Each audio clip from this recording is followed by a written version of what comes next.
Le journal, Christophe Lamar. Bonjour Christophe. Bonjour Dimitri, bonjour à tous. Après le dossier des retraites, les candidats à l'élection présidentielle s'affrontent sur un autre terrain, l'Europe.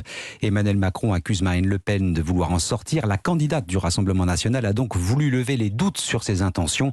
Conférence de presse hier sur le thème de la diplomatie et de l'Europe. 2022 n'est pas 2017. Marine Le Pen ne veut ni quitter l'Union européenne, ni abandonner l'euro. Victor Chabert, elle veut créer une Europe des nations. Oui, Marine Le Pen l'a encore martelé hier lors de sa conférence de presse. Nous sommes évidemment européens, bien sûr. Nous sommes français et nous sommes européens. Personne ne le conteste. Et personne ne conteste qu'il faille une organisation entre elles des nations. C'est la forme que prend cette organisation qui nous fait diverger. Marine Le Pen promeut désormais l'Europe des nations. Si elle ne veut pas de changement institutionnel, la Commission est bel et bien dans son viseur. Et c'est un rapport de force qu'elle veut instaurer avec Bruxelles.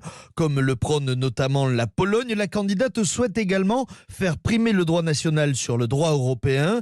Elle veut aussi retrouver des frontières, sans sortir de l'espace Schengen, mais en utilisant les textes de l'accord, comme le retour provisoire des contrôles aux frontières nationales, avant de renégocier un traité plus restrictif sur la libre circulation des étrangers. Selon un conseiller, la ligne européenne désormais défendue par le RN est gaulliste. Je cite, « C'est une Europe de la coopération qui redevient une aide pour les États plutôt qu'une contrainte ». Victor Chabert du service politique d'Europe 1.